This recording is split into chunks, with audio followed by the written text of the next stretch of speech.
In the KGB archives, there exists a document marked top secret and of the utmost importance. Case number 825 VP. On May 15, 1964, 50 people disappeared without a trace at an underground facility beneath the Urals. In just one day, the facility was mothballed, the entrance concreted over, and all materials destroyed. But on October 3, 1979, sensors showed someone had turned on a light at a depth of 300 meters. My name is Mikhail Sokolov. I'm an underground structures engineer, and I was ordered to descend to a place where no one had been for 15 years. What I saw there shouldn't have existed. Friends, a small request. Please support the channel by liking and subscribing. Thank you. We're getting started. It all started with a phone call on Thursday morning. I was sitting in my office at the Institute of Underground Structures on Leninsky Prospect. I was reviewing the plans for the new metro when Secretary Zina peeked in the door with an unusually serious expression. "Mikhail Petrovich, you're getting a call from that organization." She didn't say from the KGB, but we both understood. I'd received calls like this 3 times in my 20-year career. Each time, it meant a secret mission. I picked up the phone. Sokolov speaking. "Mikhail Petrovich." His voice was dry, without intonation. "Colonel Zuyev, 2nd Main Directorate. You're expected at 9 o'clock tomorrow at Lubyanka 13. Bring your documents. Tell your family it's a week-long business trip." Questions? No, I replied, although there were tons of questions. "Okay, see you later, Comrade Sokolov." Gutki was on the line. I replaced the phone and looked out the window. It was a chilly October in Moscow. Gray skies, wet asphalt, a few passers-by under umbrellas. Rain drummed on the windowsill. Something in the colonel's voice chilled me. Not the order. I followed orders regularly. Something else, a tension, as if he himself were afraid of what he was about to tell me. I pulled a worn folder marked DSP for official use from my desk drawer and began looking through old blueprints, bunkers, tunnels, shelters. Over 20 years, I'd descended into dozens of restricted facilities, seen underground factories, command posts, and weapons depots up to 400 meters deep. But somehow this time was different. The next morning, I stood in front of a massive building on Lubyanka. A yellow facade, stern windows, cast iron bars. A place where destinies are decided. They led me through a checkpoint, checked my documents, searched me twice, and took my watch and lighter. The corridors smelled of government-issued soap and fear, that special scent that's unmistakable. Colonel Zuyev's office was on the 4th floor. High ceilings, a heavy oak desk, a portrait of Dzerzhinsky on the wall. A man of about 5 with a stern face and gray temples sat at the desk. A military bearing, a steely gaze. "Have a seat, Sokolov." He nodded toward a chair. "This will be a long conversation." I sat down. Zuyev took a thick folder with a red diagonal stripe marked Top Secret from the safe and placed it in front of me. "Object 825, he said. "Have you heard of it?" "No, Comrade Colonel, and you shouldn't have." Quote. He opened the folder. Inside were yellowed photographs, diagrams, and typewritten sheets. Construction began in 1962, Ural Mountains, Sverdlovsk region. I won't give the coordinates. Officially, a backup command post in case of nuclear war. Depth 300 meters. Autonomous life support system for 5 years. He placed a photograph in front of me. A huge concrete portal in the mountainside. Trucks, workers in hard hats. By 1964, the construction was nearing completion, Zuyev continued. All that remained was to check the ventilation system and start the generators. On May 15, 47 workers and 3 engineers descended on the site. A scheduled inspection of 12 hours of work. He paused. Communication was lost after 2 hours. They sent a second group, 20 Special Forces soldiers. 3 returned. 1 went crazy, 2 remained silent for a week. Then they said, "Something is wrong inside. People are disappearing, voices are heard. Time passes strangely." I felt a chill run down my spine. "The facility has been mothballed," I asked. The entrance was concreted over 3 days later. All the witnesses were sent to different units. The case was classified. Zuyev looked me in the eye, but 3 days ago the sensors showed activity. The generators are working, the lights are on. There is a signal on the radio. What signal? Zuyev pressed the tape recorder button. A hissing noise came from the speaker on the table. Then a male voice broke the static. "Control room, I repeat, control room. Everything is normal. Generators are normal. Contact with the surface has been lost. Awaiting instructions." The voice cut off. "More noise. This is a recording from the day before yesterday," Zuyev said. The voice belonged to engineer Petr Semyonovich Larin, whom we buried in 1964. The silence in the office became deafening. "You will go down there with a group." Zuyev closed the folder. "Find out what's going on. Find the people and get them out. If you don't find them, shut down the generators and seal the entrances completely. But most importantly, draw up a conclusion about the state of the facility. When is the departure?" "Tomorrow. Plane to Sverdlovsk, then helicopter to the facility. The group consists of you, me, a radio operator, an electrician, and a doctor. 24 hours inside, maximum." I nodded, even though every cell in my body screamed, "Don't go there." The plane landed in Sverdlovsk on Saturday at noon. Koltsov Airport greeted us with a piercing Ural wind and a low gray sky. An Army Mi-8 helicopter was waiting for us on the airfield. A green giant with red stars on its side.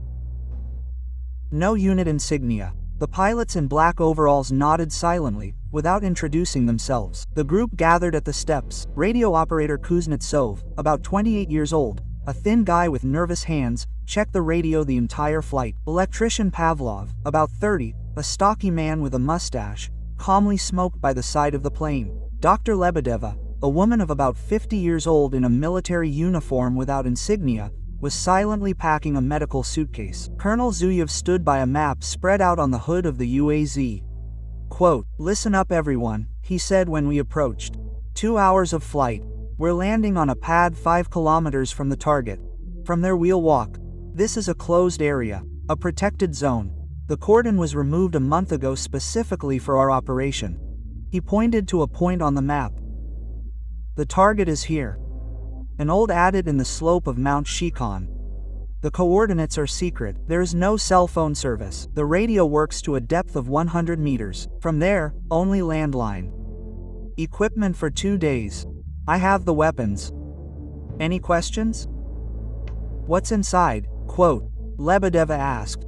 "If we knew, doctor, we wouldn't have flown there ourselves," Zuyev answered harshly. "Get ready. Departure in 10 minutes. Quote, "We boarded the helicopter. The turbines howled, the blades spun. The ground sank. Through the window, I looked at the Ural forests, an endless sea of pine needles, rare clearings and winding rivers. October had painted the birches yellow, but the dark green ones were barely standing, almost black in the overcast light. Kuznetsov sat across from me, nervously drumming his fingers on the strap of his backpack. Pavlov dozed, his head thrown back on the seat. Lebedeva looked at the floor, clutching her suitcase. Zuyev checked his Makarov pistol, removed the magazine, pulled the bolt, and inserted it back. The metal grip, the final one. I remembered the words from the briefing. 3 returned, 1 went crazy. What could have happened there to drive a Special Forces soldier crazy? The helicopter landed in a clearing in the middle of the forest. The pilot kept the engine running. The propellers continued to spin. "24 hours, he shouted to Zuyev over the noise of the turbines. "I'll be here in 24 hours. If you don't come out, I'm leaving without you." Zuyev nodded. We unloaded the backpacks and walked away from the helicopter. It soared into the sky, and silence covered us like water. The forest was silent. No birds, no wind, only the rustle of fallen pine needles underfoot. "Let's go." Zuyev checked the compass and set off along a barely noticeable path. We walked for 5 kilometers in silence. The path led uphill. At first gentle, then steeper. It was becoming harder to breathe. The air was damp, cold, smelling of rotten leaves and moss. Pavlov was carrying a portable generator and a coil of cable. Kuznetsov a radio and batteries. Lebedevo medicines.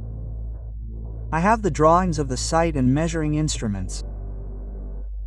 "Close," said Zuyev, stopping. "Another kilometer." He took out his pistol and pulled the bolt. The dull click sounded like a death sentence. We reached a cliff. Below, about 50 meters away, in the mountainside, the entrance was visible. A huge concrete portal, overgrown with moss and ivy. Massive steel doors, rusty, but still monolithic. Above the entrance is a faded inscription, Object 825. "Oh, my God," Kuznetsov whispered. We went down to the entrance. The ground in front of the portal was trampled, covered with old tracks. The equipment had left here 15 years ago and never returned. The doors were closed, but not welded. Zuyev went to the lock. A huge Soviet padlock, the size of a fist. He took out a bunch of keys, inserted one, and clicked. The lock opened.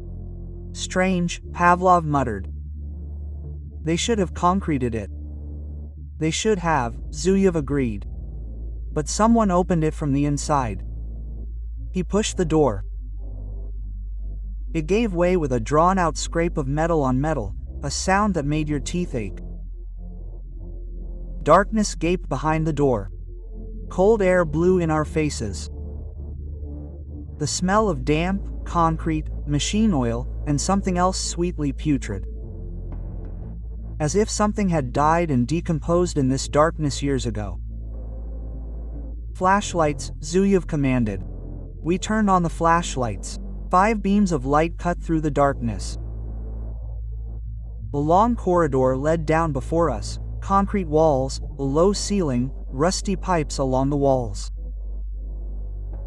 The floor was damp, covered in puddles. "Let's go." Zuyev stepped inside. The door slammed behind us. An echo hit the walls. And somewhere deep below, in the very bowels of the facility, a light turned on. We walked in complete silence, only the echo of our footsteps. The patter of drops from the ceiling, the hum of ventilation somewhere in the walls. The corridor stretched on endlessly, 300 meters, maybe more. The walls were covered in condensation. In places, the plaster had fallen off, revealing the reinforcement. Rusty nuts lay on the floor. Torn wires, fragments of concrete.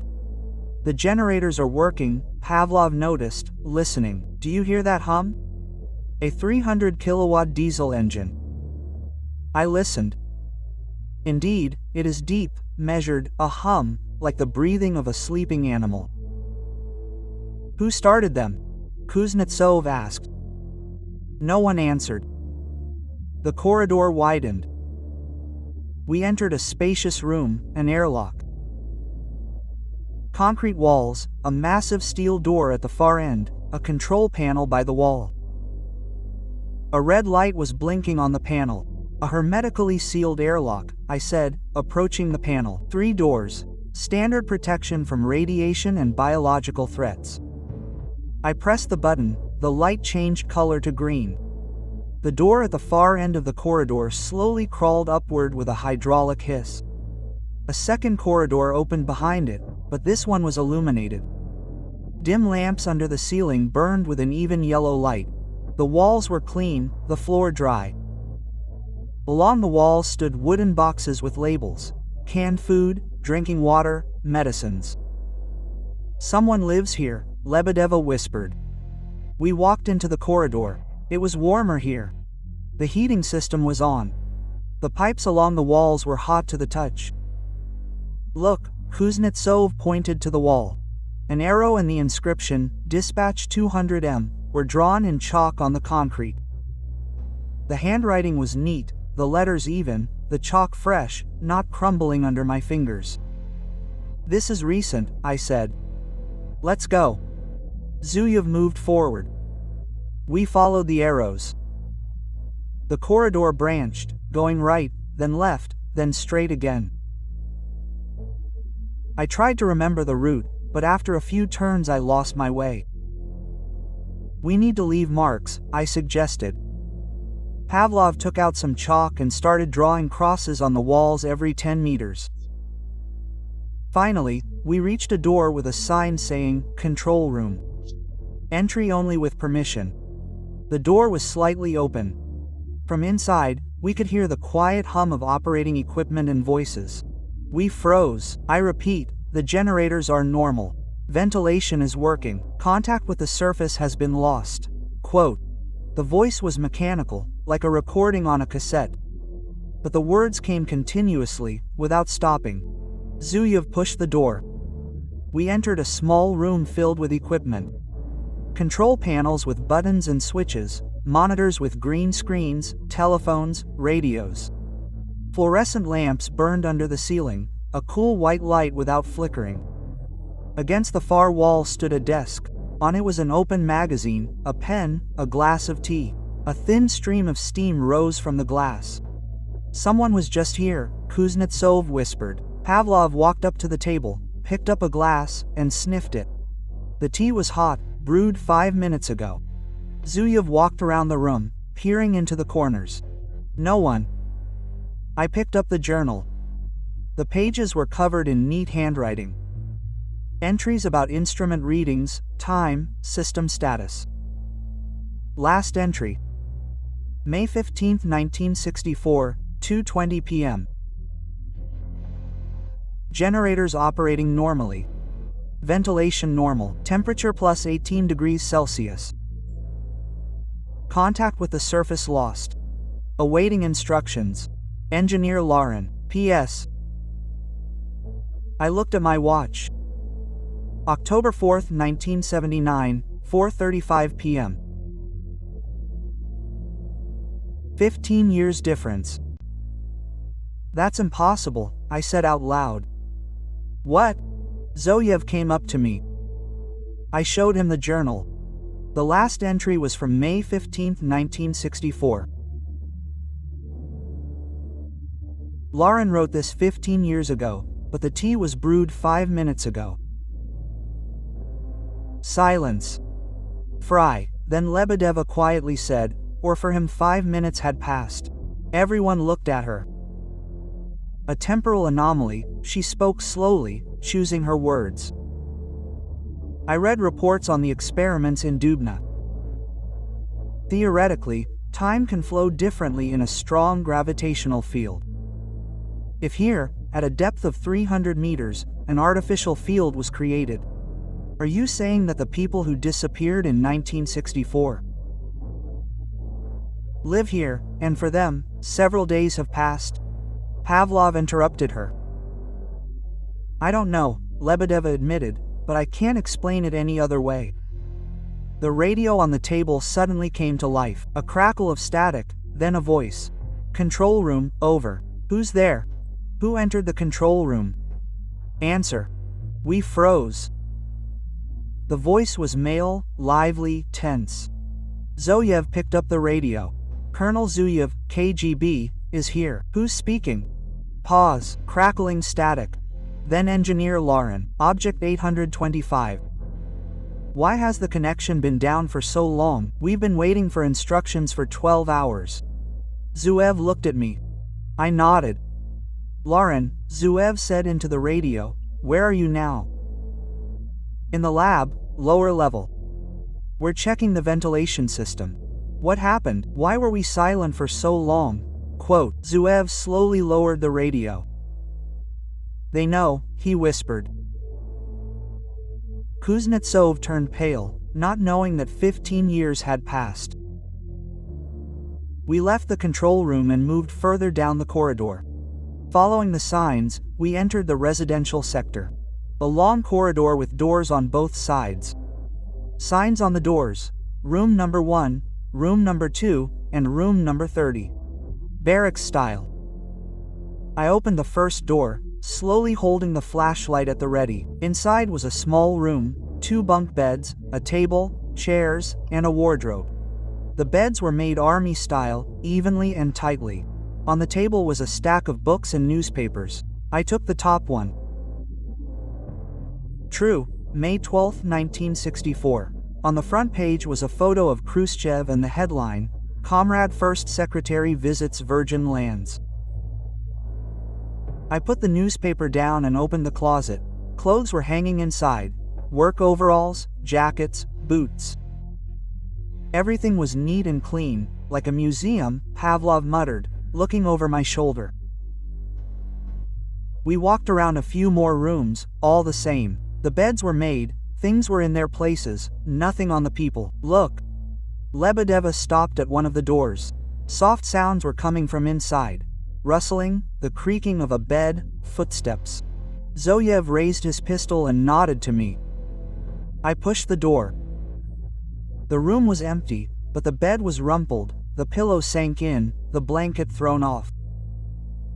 Boots stood on the floor, warm from a recently removed foot. Someone was just here, I said. Pavlov walked up to the bed and touched the sheet. Warm. Kuznetsov glanced nervously back into the corridor. Maybe they're hiding. From whom? Zuev asked. From us? We stepped out into the hallway. Silence. Only the hum of the ventilation and the distant echo of dripping water. The cafeteria should be nearby, I said, looking at the facility diagram. According to the plan, it's 2 turns away. We walked on. The cafeteria turned out to be a large room with long wooden tables and benches. The kitchen was behind a glass partition, with a serving stove. Plates of food were on the tables. I walked closer. Buckwheat porridge, stewed meat, bread. A half-eaten piece of meat on a fork. Just eaten. Lebedeva ran her finger along the edge of the plate. The porridge was still warm. Pavlov went into the kitchen and returned a minute later, holding a saucepan. The stove was hot, the porridge was on the stove. They had been cooking it about 20 minutes ago. Zuev slowly walked around the cafeteria, peering under the tables into the corners. They're here, he said quietly, somewhere nearby, watching us. Maybe we should call them? Kuznetsov suggested. Try it. Zuyev nodded. Kuznetsov took a deep breath. Comrades, we're from Moscow. KGB, come out, we mean you no harm. Quote. His voice echoed through the corridors. Silence.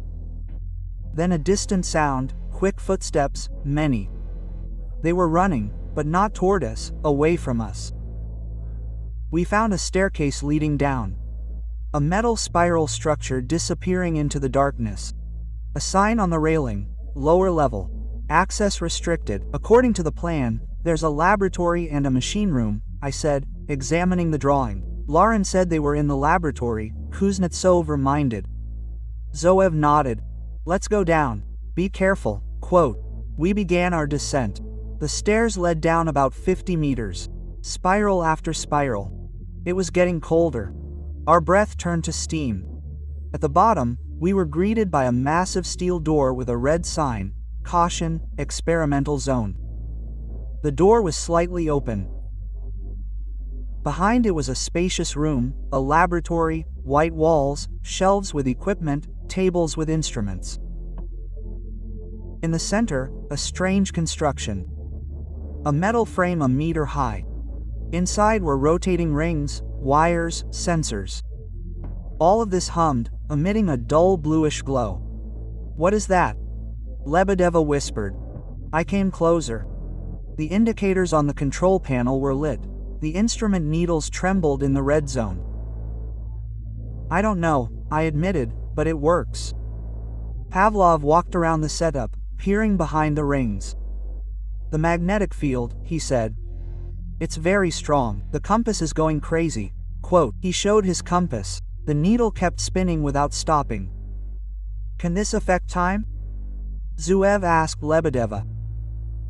She thought about it.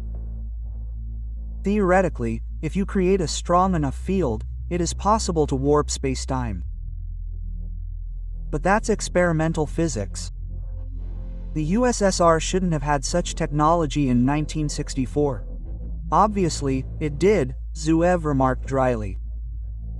I went to the table by the wall.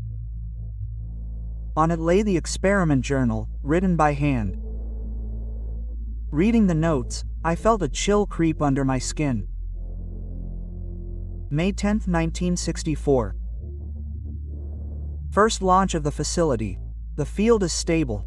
The effect is insignificant. 0.2 seconds of divergence. May 12th. Increased power. Divergence 3 minutes. Mice in the cage are behaving strangely. Disoriented. May 14th. Full power. Divergence 2 hours. One of the workers, Stepanov, entered the facility's zone of action and came out after 10 minutes. Claims that he spent 2 days inside. May 15th. The facility is operating autonomously. We cannot stop it. The field is expanding, covering the entire facility. Time inside and outside. The recording ended mid-sentence. I slowly raised my head. They created a time loop, I said accidentally, and now they can't turn it off. So, everyone inside is stuck? Kuznetsov asked. Worse, I pointed to the installation. For them, time flows more slowly. 15 years outside is equal to a few days inside. They don't even understand that so much time has passed. Lebedeva turned pale. Then we also, yes, I confirmed. We are also in a loop. Footsteps came from the corridor. We turned around. Zuyev raised his pistol. A man of about 40 stood in the doorway of the laboratory, in work overalls, smeared with machine oil, unshaven, tired. In his hands he held a wrench. He looked at us with bewilderment. Who are you? He asked. Where did you come from? Colonel Zuyev, KGB. Zuyev introduced himself without lowering the pistol. Are you Lauren? The man nodded. Pyotr Lauren, the chief engineer of the facility. But I don't understand how you got through. We've been sealed here for 2 days. Communications are down. The generators are at their limit. We can't stop the installation. 2 days, I repeated. What date is today? May 17th, Lauren answered, as if it was obvious. 1964, Saturday. Silence. Zuyev slowly lowered his pistol. Lauren, he said quietly, today is October 4th, 1979. 15 years have passed. Lauren stared at him. That you're stuck in a time loop, Lebedeva explained. Your installation created an anomaly. For you, 2 days have passed. For the world outside, 15 years. Lauren staggered, clutching the wall. This is impossible. Where are the others? Zuyev asked. They've dispersed throughout the facility, checking the systems. We're trying to find a way to shut down the installation, but it's not responding to commands. It's working on its own. He looked at me. Are you an engineer? I nodded. Help me, Lauren begged. Maybe we can do it together. The setup suddenly hummed louder. The rings spun faster. The blue glow grew brighter. The needles on the instruments jumped into the red zone. What's happening? Kuznetsov shouted. It's overloading. Lauren rushed to the control panel and started pressing buttons. We need to reduce the power, otherwise there will be an impact. Not a sound, but a sensation. It was as if the air had been compressed, then suddenly expanded. I was thrown to the floor, my ears ringing. The light flickered, went out, then came back on. I looked up. The lab had changed. The walls were covered in rust. The setup had half fallen apart. The rings were bent. The wires were torn. The floor was littered with debris, dust, debris, and silence. Complete silence. The setup wasn't working. What did Pavlov start? Lauren was gone. He'd disappeared. We slowly rose from the floor. I looked around. The lab looked like it had been abandoned years ago. Mold on the walls, rust on the equipment, dust as thick as a finger. Where did he go? Quote, Kuznetsov whispered. I don't know. I walked up to where Lauren had been standing. He was here a second ago. Zoyev checked the journal on the table and opened the last page. Look, he showed us the entry. May 15, 1964. The installation went out of control. An emission occurred. Lauren is missing. The field is unstable. People are starting to bleed further. A stain smeared across the page. Lebedeva retreated, pressing her hand to her mouth. Are we in the past or the future? Pavlov asked. I don't know. I picked up my compass from the table. The needle was spinning madly. The magnetic field is still active. The installation isn't turned off, it's just switched to a different mode. Zuyev approached the door. Let's get out of here. Now we've reached the corridor. Everything has changed here too. The lamps weren't lit, only our flashlights cut through the darkness. The walls were cracked. Water from burst pipes was running across the floor. Quote, This isn't the time, Lebedeva said quietly. We moved. Where to? Kuznetsov asked. I don't know, maybe forward, maybe back. We moved toward the stairs. The climb was excruciating. The steps were slippery, the railings rusty. At the top, a dining room awaited us, but not the one we had seen before. The tables were overturned, the chairs broken.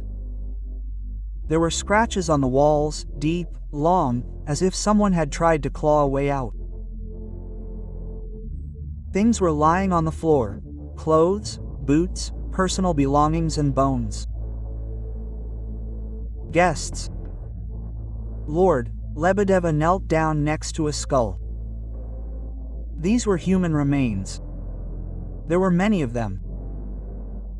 Dozens of skeletons, scattered around the dining room, leaning against the walls, piled in the corners. Quote, They died here, Pavlov whispered. That's it.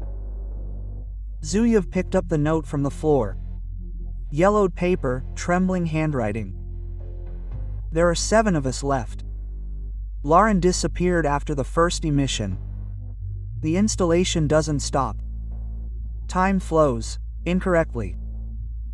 Sometimes we see ourselves from the past, from the future. I don't know, there's no food, no water, no exit.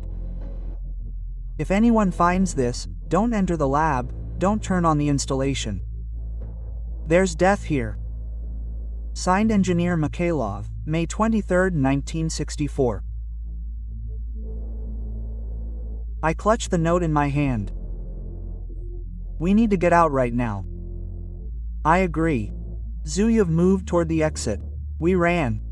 The corridors seemed endless. We ran, stumbling over debris, falling into puddles, scratching rusty pipes. The residential sector was empty. The doors of the rooms were open wide. Inside, there was devastation. The beds were overturned. The cabinets were smashed. They had gone mad, Lebedeva, said Lebedeva, out of breath.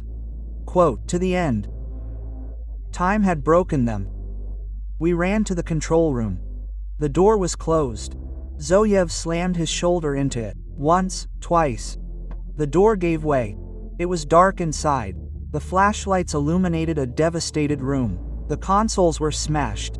The monitors were in pieces. The wires were torn. There was writing in blood on the wall. There was no exit. Kuznetsov froze, looking at the writing. What does that mean?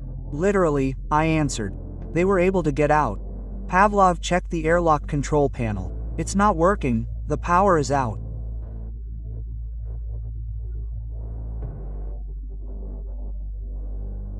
The generator, Zuyev said. We'll find the generator, start the power, open the airlock. We ran on. The machine room was on the lower level. We had to go back down. The room was huge. 3 diesel generators the size of a truck each. 2 stood silent, dead. The third was working, humming, vibrating, spewing exhaust fumes. This one was still alive. Pavlov approached the working generator. The diesel is running out. About 5, maybe 6 hours left. Turn on the power, airlock, Zuyev ordered. Pavlov reached for the distribution meter, flipped switches, checked the wires. Finally found the right one. There. The switch clicked. Rare. Lights lit up in the corridors. Quote, "Run," Zuyev shouted. We rushed back and reached the airlock. The door was still closed. Zuyev pressed a button on the control panel. Quote, "Nothing, why isn't it working?" Kuznetsov shouted. I checked the control panel. The lights aren't on. The power's not reaching us. There's a break somewhere. I'll check. Pavlov ran along the wall, following the wires. We waited. The seconds dragged on like hours. Suddenly, Lebedeva grabbed my hand. Quote, "Look," she pointed down the corridor we'd come from. There, in the darkness, shadows and figures were moving. Dozens were slowly walking toward us. Quote, "Who is that?" Kuznetsov whispered. I aimed the Fanay. People in work overalls, exhausted, dirty, with empty eyes. They walked without saying a word. "Work objects," said Zuyev, "those who were stuck here in 1964. "But they are dead," objected Lebedeva. "We saw skeletons. Time flows incorrectly here," I reminded. "Maybe they are from the past or the future." The figures were approaching. One of them raised her hand, pointing at us. The mouth opened, but there was no sound. Then all at once they ran straight at us. "Pavlov," Zuyev yelled. Almost a scream from the darkness. The figures were 10 meters away. 5. Click. The airlock door slowly began to rise. "Run." We dived under the rising door. Zoe in the last one. The figures were a meter away from him when he slipped inside. The door slammed shut. From the other side, blows dull, powerful, like dozens of fists pounding on metal. We ran along the first corridor. There were about 300 meters left to the exit. Behind us, a grinding sound. The airlock door was rising. They had broken through. We jumped outside. Daylight blinded me. I fell on the grass, gasping for breath. I looked around. The portal of the facility gaped like a black hole. From inside came a hum, an echo, screams. Zuyev took out his radio. "Helicopter, immediately. The coordinates are the same. Urgent evacuation." We crawled about 20 meters from the entrance. We waited. The helicopter arrived 10 minutes later. We took off, and only in the air did I look at my watch. 20 hours had passed since entering the facility, but my watch showed 3 days had passed. The helicopter was flying back to Sverdlovsk. I sat by the window, looking at the forest below. The group was silent. Lebedeva was dozing, clutching her suitcase to her chest. Pavlov was smoking by the open door, blowing smoke into the air. Kuznetsov checked the radio again, mechanically, without realizing it. Zuyev sat across from me, looking at the floor. "What will you write in the report?" I asked. He looked up. "The facility must be sealed completely, the entrances blown up, filled with concrete, the coordinates classified." "And the people inside? There aren't any," he said harshly. "They died in 1964. What we saw was an echo, a temporal echo. The loop repeats itself again and again. But we got out." "Yes." Zuyev looked at me carefully. "Did you notice the difference in time?" I nodded. "My watch is 3 days behind, although we were there for less than a day."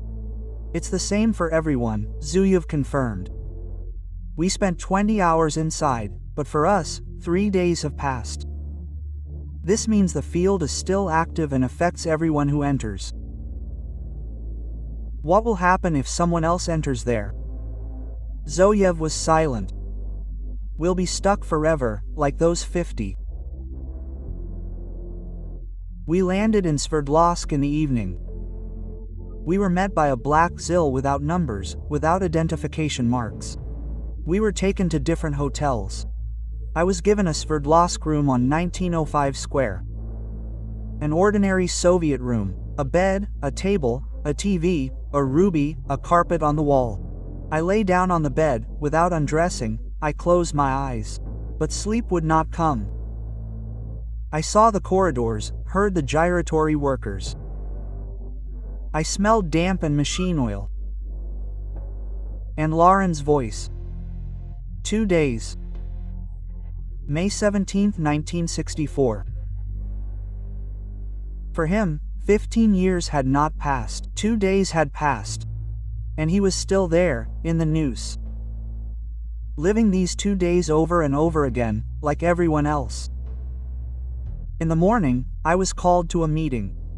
The KGB building in Sverdlovsk, gray, gloomy, with bars on the windows. In the office sat Zuyev, Lebedeva, Pavlov, Kuznetsov and 3 other men in general's uniform. One of the generals, a plump man with a mustache, opened a folder. "Comrades, we have read your report. Any questions?" He looked at me. "Engineer Sokolov, you claim that a device is operating inside the facility that creates a temporal anomaly." "Yes, Comrade General, is it possible to turn it off?" I thought about it. Theoretically, yes, but you'd have to enter the lab and manually disable the generator. The problem is, anyone who enters will fall under the field's influence. Time will begin to flow differently for them. If they're stuck there for a day by our time, weeks, months, years will pass for them. How long would it take to disable the facility? If you knew how, an hour, maybe 2. An hour by outside time or by internal time? By internal time. And will days, weeks pass outside? I'm not sure. It depends on the field's intensity. The general nodded. And if we don't disable it, what will happen to the facility? The facility runs on generators. When the diesel runs out, it will stop, the loop will collapse, and everything inside will return to normal time. And what will remain? Dust, ashes, skeletons. Everything that was preserved in the loop will age instantly. Silence. The second general, a thin man with a sharp face, asked, "Dr. Lebedeva, you mentioned psychological effects in your report. Tell me more." Lebedeva straightened up. "Comrade General, temporary disorientation causes acute psychosis. A person stops understanding what time it is. Memory fragments. They see themselves from the past, from the future. The boundaries between moments are erased. Ultimately, there is a complete loss of identity. And death is not physical, but mental. The personality is destroyed. Only the body remains, acting by inertia." The figures we saw, Zuyev intervened. These were such bodies without consciousness, without will, simply echoes of people stuck in a loop. The third general, a young man of about 40, looked at the diagram of the facility. "Why were you able to get out, the others?" "No," I answered. "We entered when the loop was in an unstable phase after the ejection. The field weakened. We had a window of several hours. Those who entered in 1964 hit the peak of activity. The field was at its maximum. They couldn't get out." Quote. "You were lucky," the general noted. "Yes," I agreed. "Lucky." After the meeting, Zuyev approached me in the hallway. "Sokolov, a word for a minute." We moved to the window. It was raining outside, gray, cold, endless. The generals have made a decision, Zuev said. The facility will be destroyed. They will blow up the entrances, fill it with concrete, burn the documents. All participants in the operation will be dispersed across the country. Sign a non-disclosure agreement. I nodded. And the people inside? Zoev looked at me for a long moment. Sokolov, they are not there, do you understand? Physically there, but they are no longer people, they are a reflection. Shadows. The loop has swallowed them. The best we can do is stop the generators, let the loop collapse. Let it all end. But if we go in and disable the installation, no one will go in there again, Zuev said harshly. An order from above. Too dangerous. He turned and walked away. I remained by the window, looking at the rain. That evening I couldn't fall asleep. I lay on the bed, staring at the ceiling. I thought about Lauren, about the 50 workers, about how they were living their last days over and over again. Stuck in May 15 to 17, 1964. Not realizing that 15 years had passed outside. I thought about the generators, about how the diesel would soon run out, and then the loop would snap, and they would all die finally. Maybe this was mercy, or maybe betrayal. I closed my eyes and saw a dark, endless corridor. At the end, a red glow and a voice, "Help us, please." I opened my eyes sharply. The room was empty, but the voice still sounded in my head. 3 months passed. I returned to Moscow, worked at the institute, designed the metro, bunkers, underground structures. An ordinary life, but at night I dreamed of the corridors of Facility 825. I woke up in a cold sweat, heard the hum of generators, smelled machine oil. One day I received a call. Zuyev. Sokolov, the facility has been blown up, the entrances are sealed. It's all over. Okay, I replied. But it was a lie, because a week later I received a letter with no return address. The handwriting was neat and familiar. Mikhail Petrovich, I know you remember. I know you dream of the corridors. You hear voices. The facility has not been destroyed. The explosions collapsed the entrances, but the main structure is intact. The generators are still working. The loop is active. I went back there, found another entrance through the ventilation shaft, and went down. All 50 of them are there. Living their last days over and over again. I tried to shut down the installation, but I couldn't. We need an engineer. We need you.